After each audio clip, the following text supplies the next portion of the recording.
ललिता निवास जग्गा प्रकरणमा अनुसन्धान नपुगेको भन्दै सरकारी वकिलको कार्यालयले केन्द्रीय अनुसन्धान ब्युरो CIB को प्रतिवेदन नै फिर्ता पठाएको छ। कान्तिपुर समाचारमा आज कर्मचारीको मिलेमतोमा बतास समूहलाई नारायणहिटी दरबार संग्रहालयको जग्गा ठेक्का, महामारीको ग्राफ उकालो लाग्दै गर्दा स्वास्थ्य मापदण्डमा सरकारको कडाई, यसका साथै सुशासनको बाचा गर्दै सत्तामा गएका 5 दलीय गठबन्धनको 6 महिने कार्यकालबारे बाबुराम तिमल सिन्हाको विश्लेषणात्मक रिपोर्ट अनि देश बाहिरको प्रसङ्गमा छिमेकी मुलुकमा महामारीको अत्यास लाग्दो आँकडा र खेलकुदमा PM कप र A डिभिजन लिगका समाचार। नमस्कार, अब मुख्य समाचार। ललिता निवास जग्गा किर्ती प्रकरणमा CIB को प्रतिवेदन सरकारी वकिलको कार्यालयद्वारा फिर्ता, अनुसन्धान अपुरो भएको निष्कर्ष, थप प्रमाण जुटाउन निर्देशन। थप कुराहरू खुल्न आवश्यक देखेर हामीले चाहिँ थप निर्देशन सहित फिर्ता पठाएको। नारायणहिटी संग्रहालयको जग्गा बतास समूहलाई ठेक्का दिँदा मिलेमतो भएको छानबिनको निष्कर्ष, फेवाताल अतिक्रमण सम्बन्धी प्रतिवेदन नै गुपचुप। कोरोना संक्रमण बढेको बढे, आज एकै दिन 1357 संक्रमित थपिए, 25 जना भन्दा बढी भेला नहुन गृहको निर्देशन, जोखिम रोक्न सीमा नाकामा तयारी नै छैन। भारतमा एकै दिन करिब 1,80,000 कोरोना संक्रमित थपिए, सीमावर्ती राज्य उत्तर प्रदेशमा एक सातामै 13 गुणाले बढ्यो संक्रमण। र प्रधानमन्त्री कप T20 राष्ट्रिय क्रिकेट प्रतियोगितामा 3 विभागीय टोलीको विजयी सुरुवात, बागमती प्रदेशलाई पनि सफलता।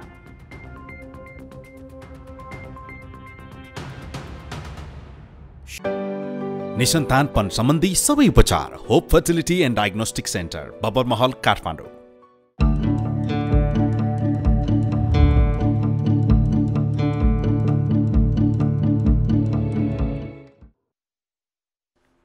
सरकारी वकिलको कार्यालय काठमाडौँले बालुवाटार स्थित ललिता निवासको जग्गा किर्ती सम्बन्धी केन्द्रीय अनुसन्धान ब्युरो CIB ले गरेको अनुसन्धान प्रतिवेदन फिर्ता पठाएको छ। 360 जना विरुद्ध मुद्दा चलाउनु पर्ने ठहर गरिएको उक्त फाइल अनुसन्धान नपुगेको भन्दै फिर्ता पठाइएको हो। प्रहरीले अनुसन्धान सकेर गत बिहीबार फाइल सरकारी वकिलको कार्यालयमा बुझाएको थियो, तर प्रतिवेदन थप अनुसन्धान आवश्यक रहेको भन्दै सरकारी वकिलको कार्यालयले आज CIB मै फिर्ता पठाएको छ। भूमाफिया व्यापारीदेखि उच्च पदस्थ सरकारी कर्मचारी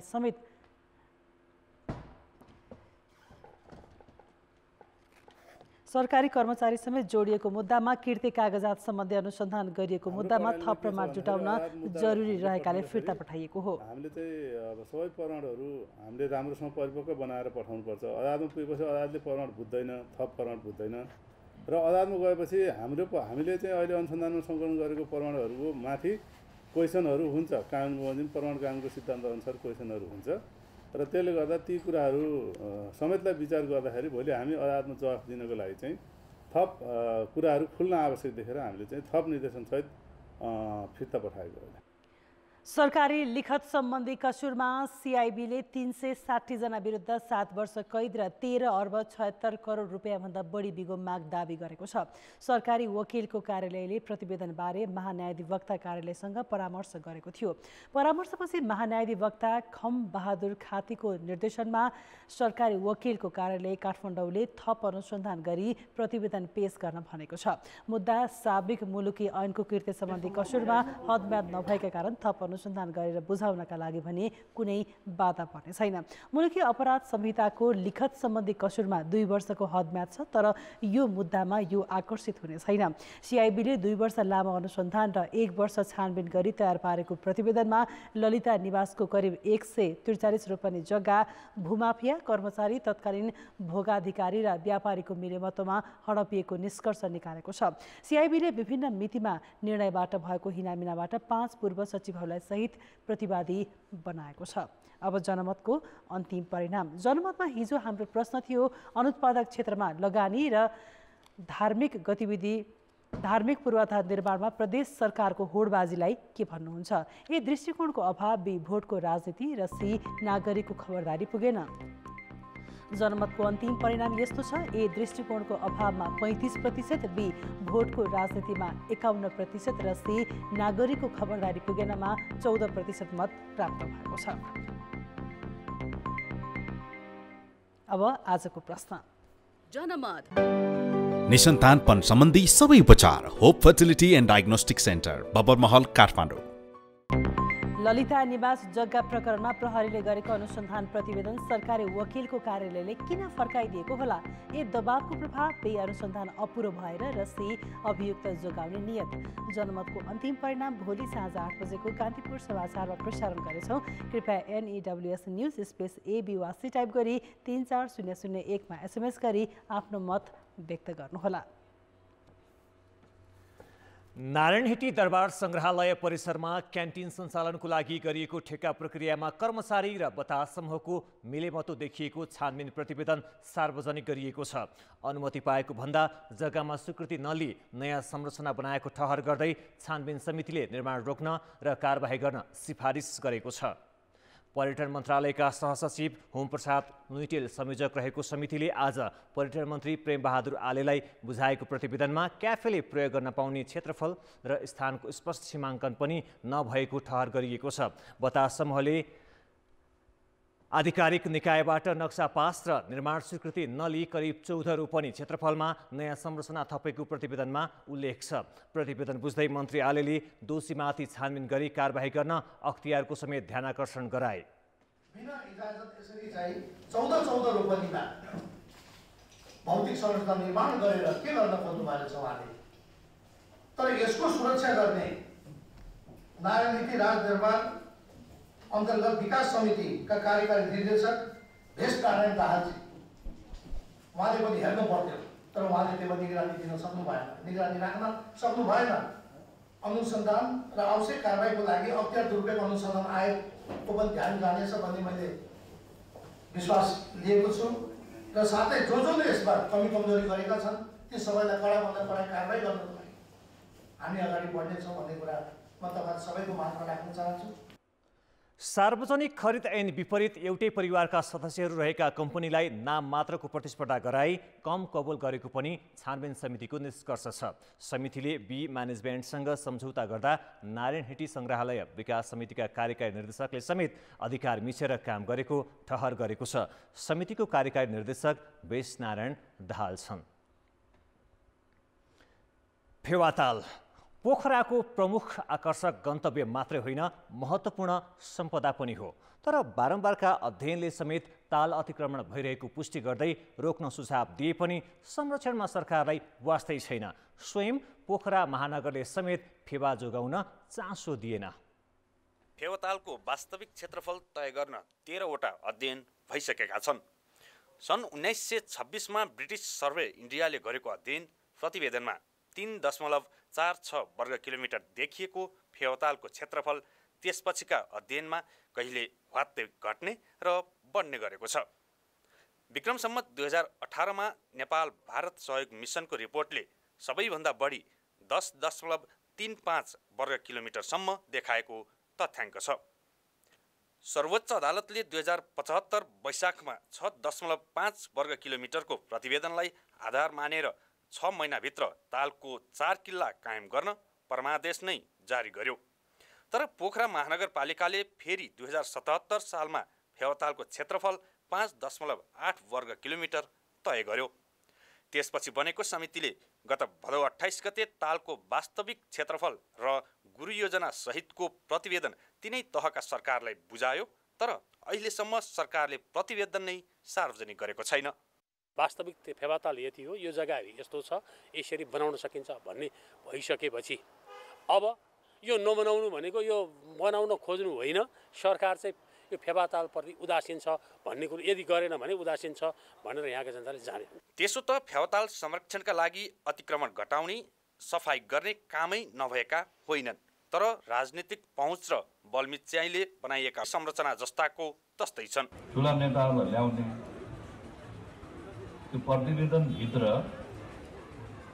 फेवातालको सीमाङ्कनभित्र पर्ने ठुला होटलमै ठुला नेताहरूलाई राखिदिने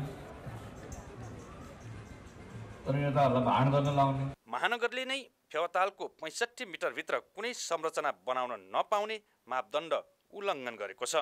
पुरानै अवस्थामा फेवाताल आउँछ भन्ने सपनामा पनि कल्पना गर्न सकिन्न।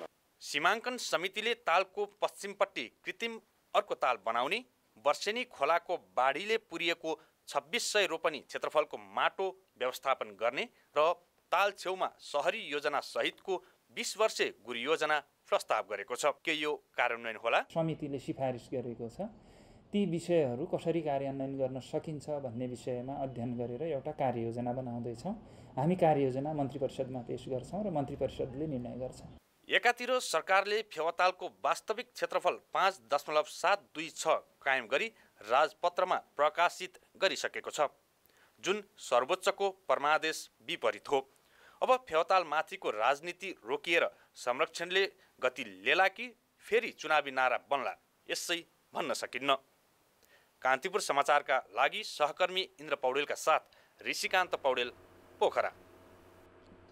विवादित विषय टुङ्गोमा पुर्याएर सुशासनको बाचा गर्दै सत्तामा पुगेको 5 दलीय गठबन्धन सरकारले 6 महिना पूरा गर्दा समेत आफ्नै प्रतिबद्धता पूरा गर्न चासै दिएको छैन।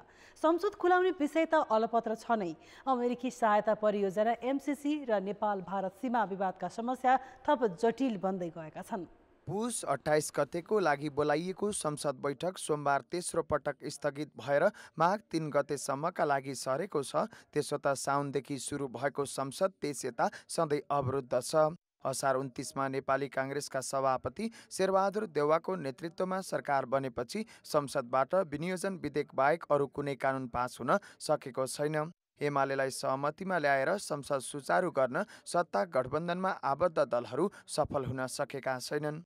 संसद सुचारू नहुँदा कामहरू रोकिने, प्रभावकारिता नदेखिने, धेरै कुराहरू चाहिँ समस्यामा पर्ने जुन स्थिति देखिएको छ, त्यसमा राजनीतिक दलहरू एकदमै गम्भीर हुन जरुरी छ। दुई पटक संसद विघटनपछि सत्ताबाट बाहिरिएको नेकपा एमाले त अहिले पनि संसदको बाँकी कार्यकाल समेत असफल बनाउने र गठबन्धनलाई गलाउने रणनीतिमै छ। यो सरकार कुनै काम गर्न आएको होइन नि, काम गर्ने सरकारलाई विस्थापन गर्न ब्रेक लाउन आएको। संसदले सहज रूपमा काम गर्न नसक्दा जनताका मुद्दा उठ्नै सकेका छैनन्। अर्कोतिर भारतले नेपाली भूमि माथिको ज्याजती बढाउँदै लगिरहेको छ। तर यसअघिकै सरकारले नक्सामा आफ्नो भूमि समेटे पनि भारतको कब्जामा रहेको लिपुलेक क्षेत्रको भूमि फिर्ता ल्याउन प्रभावकारी कूटनीतिक पहल भएको छैन। इन्डियाले चाहिँ के गर्न खोजिरहेछ भनेदेखि अलिअलि गर्दै कागज बढाउँदै अनि त्यहाँदेखि चाहिँ उनीहरू चाहिँ त्यो पक्षमा छन्। उनीहरू असार 30 गते संसदमा दर्ता भएको अमेरिकी सहायता परियोजना सम्बन्धी सम्झौता MCC त झन पेचिलो बन्दै गएको छ। तर गठबन्धनले MCCलाई न संसदमा पेश गर्न सकेको छ, न त राष्ट्रिय सहमति जुटाएर टुङ्गोमा पुर्याउन नै सकेको छ। सरकार गठनका बेला विवादित विषयमा तत्कालै सहमति जुटाएर जनतालाई सुशासनको प्रत्याभूति दिलाउने बाचा त झन अल्पत्र परेका छन्। गठबन्धनका दलहरूलाई सत्ता भए पुगेको छ। कान्तिपुर समाचारका लागि पोखराबाट भूपाल गुरुङ र क्यामेरामा पशुपति बुढाथोकीका साथ बाबुराम तिमिल सिन्हा, काठमाडौँ। निसन्तानपन सम्बन्धी सबै उपचार hope fertility and diagnostic centre, Babarmahal, Kathmandu. नेपालमा थप 1357 जना कोरोना संक्रमित थपिएका छन्। 8965 जनाको नमुना परीक्षण गर्दा 15% भन्दा बढीमा संक्रमण पुष्टि भएको हो। यसैगरी 2464 जनाको एन्टिजेन परीक्षण गर्दा 89 जनामा संक्रमण देखिएको छ। काठमाडौँ उपत्यकामा मात्र 876 नयाँ संक्रमित थपिएका छन्। यसैगरी मोरङमा 72, कास्कीमा 58, रूपन्देहीमा 43 संक्रमित थपिएका छन्। अहिले देशैभर आइसियुमा 67 र भेन्टिलेटरमा 16 जनाको उपचार भइरहेको छ। कोरोना संक्रमणकै कारण आज 2 जनाको मृत्यु भएको छ। देशैभर सक्रिय संक्रमितको संख्या 7855 पुगेको छ। आज मात्रै 255 जना संक्रमण मुक्त भएका छन्। कोरोना संक्रमण तीव्र रूपमा फैलिएपछि सरकारले भोलिबाट 19 दिन देशभरका विद्यालय बिदा दिने निर्णय गरेको छ। विद्यार्थीको स्वास्थ्य सुरक्षालाई ध्यानमा राखेर भोलिदेखि माघ 15 गतेसम्म विद्यालयहरू बन्द गर्ने र यस अवधिमा वैकल्पिक माध्यमबाट सिकाइका सहजीकरण गर्ने निर्णय पनि गरेको छ। तर विश्वविद्यालयका पूर्व निर्धारित परीक्षा भने स्वास्थ्य मापदण्ड पालना गरी लिन पाइनेछ। शिक्षक विद्यार्थीदेखि सर्वसाधारणमा कोरोना संक्रमण बढेपछि शिक्षा मन्त्रालयले मङ्गलबारबाट 19 दिन देशभरका विद्यालय बन्द गर्ने निर्णय गरेको छ। विद्यार्थीको स्वास्थ्य सुरक्षालाई मध्यनजर गरी सरकारले देशभरका आधारभूत र माध्यमिक विद्यालयहरूमा वार्षिक बिदामा मिलान हुने गरी माघ 15 सम्म बिदा दिने निर्णय गरेको हो। संक्रमणलाई मध्यनजर गरी कोभिड-19 सङ्कट व्यवस्थापन केन्द्र CCMCले माघ 15 सम्म सबै विद्यालय बन्द गर्न सरकारलाई सिफारिस गरेको भोलिपल्ट शिक्षा मन्त्रालयले निर्णय गरेको हो। यी विद्यालय खोलिरहँदा विद्यालयको पठन पाठन सुचारू गरिरहँदा हुँदैमा चाहिँ फैलनी दर खतरनाक रूपमा अगाडि बढ्न सक्ने देखिएको हुनाले यसलाई केही समय हामीले अब यो जाडो बिदालाई गाभ्ने तरिकाले 15 गतेसम्म विद्यालयहरू चाहिँ बन्द गर्ने। मन्त्रालयले बिदाको अवधिमा वैकल्पिक माध्यम अनलाइनबाट विद्यार्थीको शिक्षण सिकाइ सहजीकरण गर्न विद्यालयहरूलाई निर्देशन दिएको छ। त्यस्तै विश्वविद्यालय र शैक्षिक प्रतिष्ठानहरूले पूर्व निर्धारित सेमेस्टर र वार्षिक परीक्षाका कार्यक्रमहरू स्वास्थ्य सुरक्षाका मापदण्ड पालना गरी जेट आकारमा बसाइ व्यवस्थापन गरी सञ्चालन गर्न भनेको छ। विश्वविद्यालय लगायतको आङ्गिक क्याम्पसहरूले चाहिँ परीक्षा सञ्चालन गर्नुपर्ने छ। ती परीक्षा लगायतका अन्य हिजोदेखि सेड्युलमा रहेका विषय छन् तिनलाई चाहिँ नियमित रूप गर्नको लागि चाहिँ स्वास्थ्य प्रोटोकललाई ध्यानमा राखेर जेड आकारमा परीक्षा सञ्चालन गर्ने र एकदम सीमित मात्र सेनिटाइजर लगाउने, कोठालाई हाइजेनिक बनाउने। देशभर 35,000 विद्यालयमा 70 लाख भन्दा बढी बालबालिका अध्ययनरत छन्। 12 देखि 18 वर्ष उमेर समूहका 34,25,000 बालबालिका मध्ये अहिलेसम्म करिब 15 लाखले कोरोना विरुद्धको पहिलो मात्राको खोप लगाएका छन्। सरकारले बिदाको अवधिमा स्थानीय तहका स्वास्थ्य चौकी मार्फत विद्यार्थीलाई खोप लगाउन समेत आग्रह गरेको छ। कान्तिपुर समाचारका लागि क्यामेरामा रूपक कोइरालाका साथ नारायण किलम्बु, काठमाडौँ। कोभिड संक्रमण र बढ्दो जोखिम कम गर्न अघि बढाइएको कडाइले सरकारदेखि संसदमा समेत प्रभाव परेको छ। प्रधानमन्त्री र मन्त्रीहरू होम आइसोलेसनमा बस्दा मन्त्री परिषद बैठक नै रोकिएको छ। 25 जनाभन्दा बढी भेला हुन नदिने CCMCको प्रस्तावलाई गृह मन्त्रालयले कार्यान्वयनमा लगेपछि त संसद बैठकदेखि राष्ट्रिय सभाको आसन्न निर्वाचन समेत रोकिने देखिएको छ। प्रधानमन्त्री शेरबहादुर देउबा होम आइसोलेसनमा र केही मन्त्रीहरूमा कोरोना संक्रमण पुष्टि भएपछि सोमबार नियमित बस्ने मन्त्री परिषद बैठक नै रोकियो। महामारी वात्तै बढेपछि त्यसको असर सरकारका अरू काम कारबाहीमा समेत परेको छ। जो यो सदनमा जान तयारी अवस्थामा छन् त्यसकारण हाउस चाहिँ चल्नुपर्छ भन्ने नै लाग्छ र यी सबै जनताका समस्या र सरकारका विषयहरू मुखहरू त्यहाँ हुने ठाउँ पनि त संसद हो। त्यसकारण संसदलाई सामाजिक दूरी कायम गरेर यो हेल्थ प्रोटोकलहरू ख्याल गरेर अथवा त्यसलाई कडाइका साथ कार्यान्वयन गरेर हाउस चलाउन चाहिँ सकिन्छ। आजकै दिनमा हाउस चलाउन सकिन्न भन्ने चाहिँ होइन। कोभिड-19 सङ्कट व्यवस्थापन केन्द्र CCMCले 25 जना भन्दा बढी जम्मा हुने कार्यक्रम रोक्न गरेको सिफारिस गृह मन्त्रालयले कार्यान्वयन गरिसकेको छ। राजनीतिक गतिविधि र प्रशासनिक काम कारबाही समेत रोक्ने गृहको निर्णयले अब संसद बैठकहरू प्रभावित हुनेछन्। माघ 12 गतेका लागि घोषित राष्ट्रिय सभाको निर्वाचन समेत रोकिन सक्छ। र यो सम्बन्धमा आयोगले तत्काल कार्यक्रमहरू रोक्ने गरी चाहिँ कुनै त्यस्तो निर्णय गरिसकेको अवस्था पनि छैन र अब निर्वाचनलाई यो निर्वाचन अपरिहार्य भएको हुनाले यसलाई चाहिँ स्वास्थ्यको कडाभन्दा कडा मापदण्डहरू अवलम्बन गरेर दूरी मेन्टेन गरेर पनि निर्वाचन गर्नुपर्छ भन्ने धारणामा अहिले आयोग रहेको छ। 3 गते नै चल सहज बन्दैन, जटिल अवस्था नै कायम रह्यो भनेदेखि त्यति बेला सभाका सभाध्यक्षहरूले सभामुज्यू अथवा राष्ट्रिय सभाको अध्यक्षज्यू लगायतका दलका नेताहरूसँग उहाँहरूले सल्लाह गरेर थप निर्णय लिन सक्नुहुनेछ।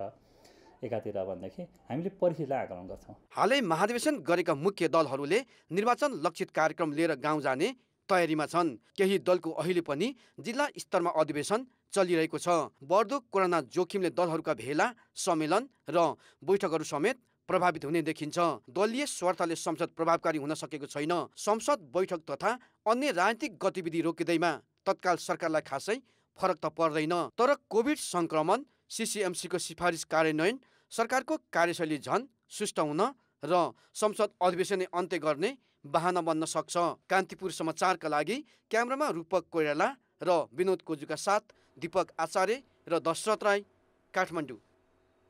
भारतसँग सीमा जोडिएका जिल्लामा कोरोना संक्रमणको जोखिम धेरै छ, तर पनि सरकारले जोखिम न्यूनीकरणमा खासै ध्यान दिएको छैन। सरकारी तयारी र सतर्कता कम हुँदा नै कोरोनाको पहिलो र दोस्रो लहरका बेला मुलुकले ठूलो क्षति बिहोर्नु परेको थियो। अहिले पनि सरकारी निकायहरू सुस्त हुँदा तेस्रो लहरको जोखिमलाई बढाएको छ। यो धनगढीको कोरोना अस्पताल हो। कोरोना संक्रमितको मात्रै उपचार गर्न गत वर्ष बनाइएको 100 बेड क्षमताको यो अस्पताल अहिले बेहाल अवस्थामा छ। कोरोनाको दोस्रो लहर कम भएसँगै ताला लगाइएको अस्पतालमा अहिले जताततै फोहोरै फोहोर मात्र छ। बेड र अक्सिजन सिलिन्डर लथालिङ्ग छन्। भारतमा कोरोना संक्रमित र मृतकको संख्या बढ्दो क्रममा छ। खुला नाकामा निर्बाध आउजाउ भएकाले नेपालमा पनि संक्रमण बढ्दैछ। कैलाली, कञ्चनपुर, बाँके नाकाबाट नेपाल प्रवेश गर्ने मध्ये दैनिक 100 जनालाई संक्रमण देखिँदैछ। तर सामाजिक विकास मन्त्रालय छेउमै रहेको यो अस्पतालको अभिगत हेर्दा प्रदेश स्तरमा पूर्व तयारी कस्तो छ भन्ने देखाउँछ। ती बोर्डरहरूमा अगाडिदेखि नै होल्डिङ सेन्टरहरू निर्माणाधीन छन्। तिनीहरूको निर्माण सम्पन्न हुन केही समय बाँकी छ, तर पनि हामीले चाहिँ त्यहाँ केही बेडहरूको व्यवस्था अहिले पनि गरिसकेका छौँ। आएकोले हामी पुलिस उहाँहरूलाई इन्फर्म गरेर त्यो अनुसार होम आइसोलेसन के गर्नुहुन्छ पुलिसहरूको अनुसार हामीले पठाइदिरहेको छौँ। पुलिसलाई कन्ट्याक्ट गरेर अनि इन्डियन हुन्छ कम्पलसरी इन्डियन सबैलाई भइरहेछ। अब उहाँको पोजिटिभ आयो भने उहाँलाई रिटर्न गरिदिरहेको छौँ इन्डियातिर। विगतमा कोरोना रोकथाम, नियन्त्रण तथा उपचारका लागि खुलेका अस्पताल तथा आइसोलेसन सेन्टर अस्तव्यस्त छन्। नेपाली सेनाको निगरानीमा बन्न लागेका होल्डिङ सेन्टर पनि तयारी अवस्थामा छैनन्। तर सरोकारवाला निकाय भने संक्रमण नियन्त्रणका लागि आफूहरू सक्रिय रूपमा लागि परेको दाबी गर्छन्। नाकाहरूमा चाहिँ टेस्टिङ गरि पनि राखेका छौँ। टेस्टिङ गरिसकेपछि पोजिटिभ आएका र शङ्कास्पदलाई केही समय उहाँहरूको त्यो पालिकामा अथवा आफ्नो स्थानमा नपुगुन्जेलसम्म होल्ड गरेर राख्ने 1-2 दिन। नियमित कार्यक्रम बजेटमा भएको त्यहाँबाटै व्यवस्थापन गर्छौँ र नभएको थप बजेट कार्यक्रम पठाएर पनि हामी व्यवस्थापन गर्छौँ। भारतबाट आउनेमा संक्रमण देखिए पनि उनीहरूको व्यवस्थापन कहाँ र कसरी गर्ने भन्ने तयारी भएको छैन। विगतमा यस्तै फितलो तयारीका कारण कयौं मानिसले अकालमै ज्यान गुमाउनु परेको थियो। अहिले पनि जुनसुकै बेला महामारीले भयावह रूप लिन सक्ने भएकाले तीनै तहका सरकारले पूर्व तयारीलाई थप प्रभावकारी बनाउन जरुरी छ। कान्तिपुर समाचारका लागि क्यामेरामा सुदीप थापा र सुर्खेतबाट कमल पन्त, भैरवबाट भुवन पाण्डेका साथमा टेकराज जोशी, धनगढी, कैलाली। अब जनताका आवाज हामीले 7 प्रदेशमा सोधेका छौँ, तपाईको गाउँ शहरमा कोरोना विरुद्धको खोप लगाउन कतिको सहज छ? जनताको आवाज, अर्थ र विकास।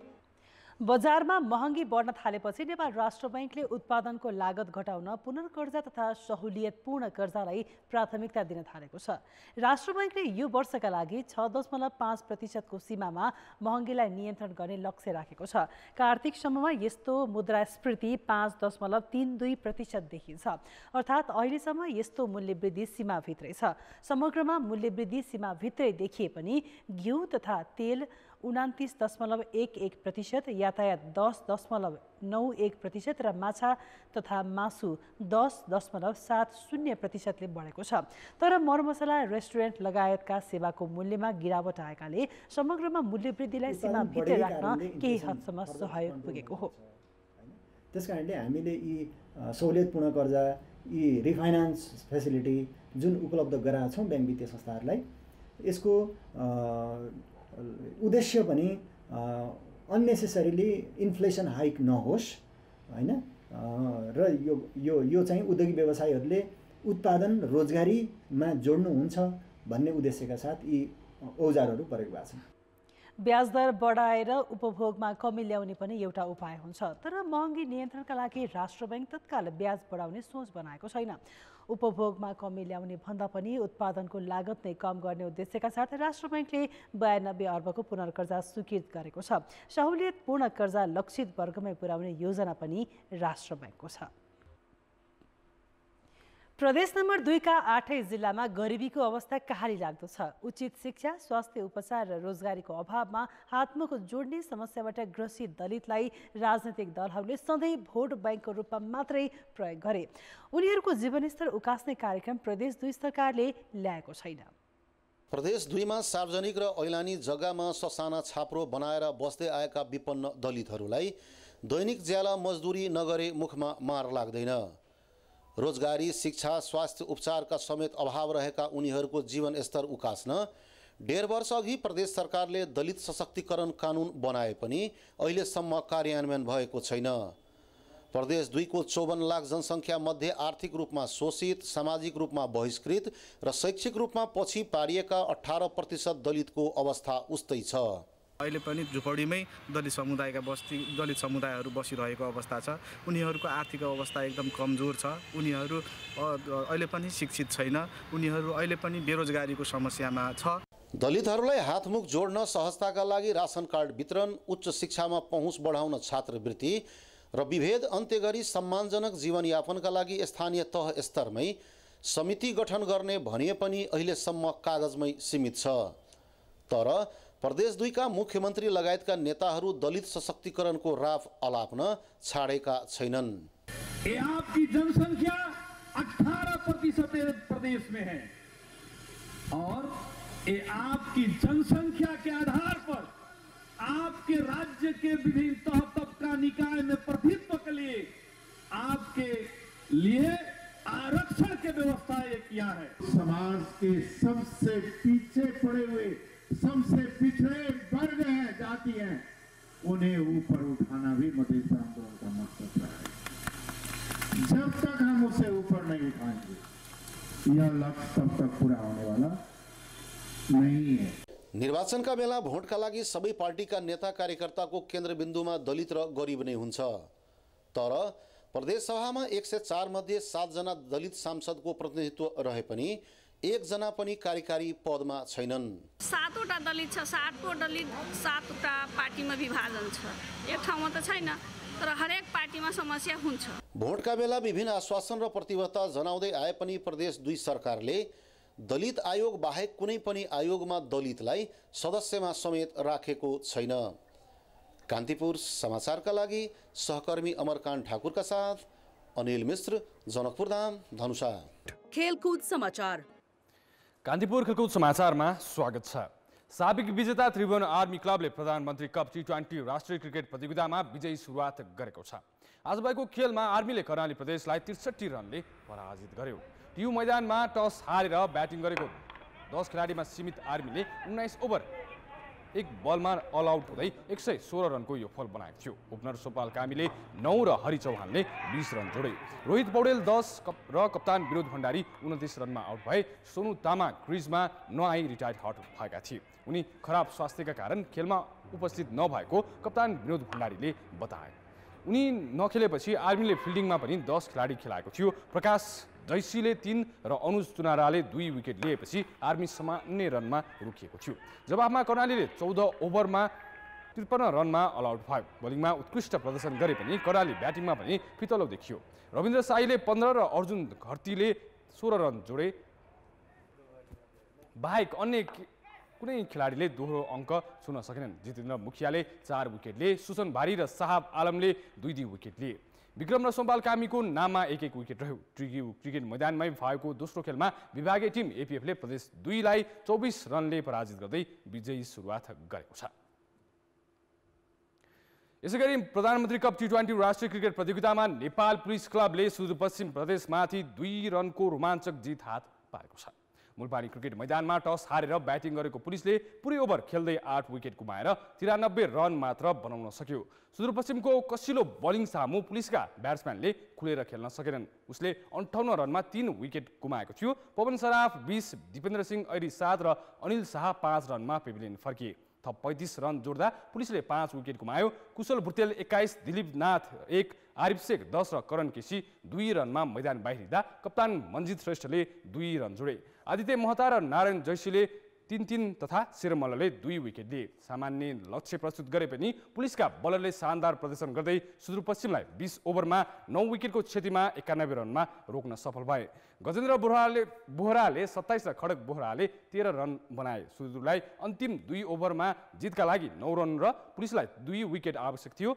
19औं ओभरमा उसले 3 रन जोड्दा 1 विकेट गुमायो। अन्तिम ओभरमा करणले मात्र 3 रन खर्चिएपछि पुलिस विजय भयो। पुलिसको जितमा आरिफले 4 विकेट लिए। करण र दिपेन्द्र सिंह ऐरी र पवनले 1-1 विकेट लिए। मुलबानीमै भएको दोस्रो खेलमा बागमती प्रदेशले लुम्बिनी प्रदेशलाई 49 रनले पराजित गर्यो। शहीद स्मारक ए डिभिजन लिगमा नेपाल पुलिस क्लब र ब्रिगेड बोइज क्लबले 1-1 गोलको बराबरी खेलेका छन्।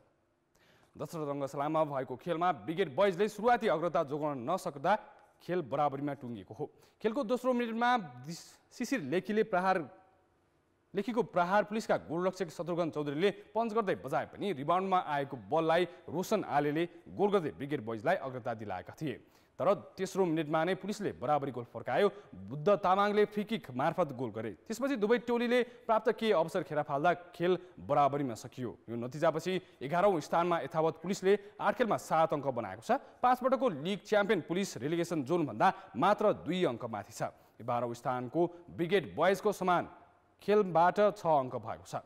यो सँगै लिगको 8औं चरणका खेलहरू सकिएका छन्। 8औं चरणको समाप्तिमा अपराजित मछिन्द्र 20 अङ्क जोड्दै तालिकाको शीर्ष स्थानमा छ। समान खेलमा 19 अङ्क बनाएको मनाङ दोस्रो र 14 अङ्क जोडेका सङ्कटा र त्रिभुवन आर्मी फुटबल क्लब क्रमशः तेस्रो र चौथो स्थानमा छन्। 13 अङ्क बनाएको 3 स्टार 5औं स्थानमा छ। च्यासल युथ क्लब तथा फ्रेन्ड्स क्लब रेलिगेसन जोनमा छन्। 9औं चरणका खेलहरू शुक्रबारदेखि सुरु हुनेछ।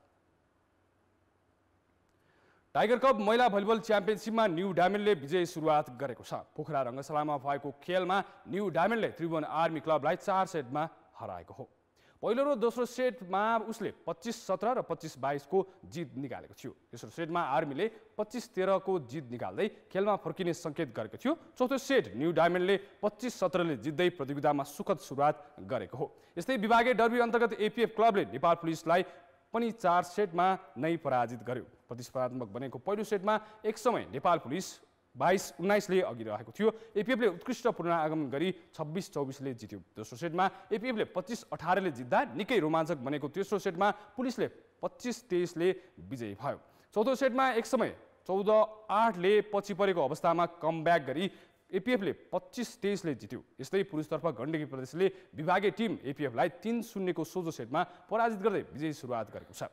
गण्डकीले एपीएफलाई 25-17, 25-22 र 25-17-15 ले पराजित गरेको हो।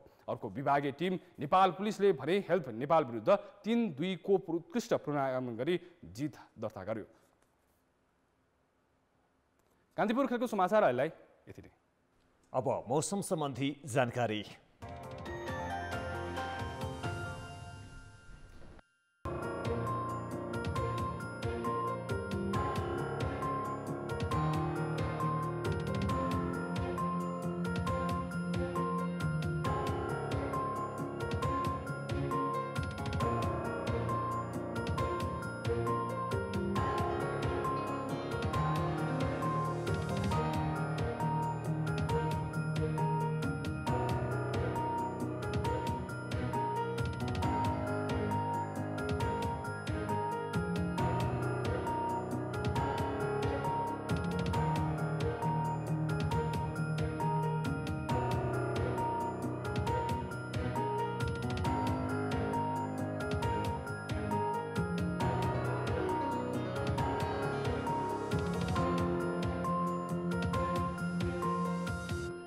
कान्तिपुर समाचार अहिलेलाई सकियो। कान्तिपुर टेलिभिजन हेर्दै गर्नुहोला। नमस्ते।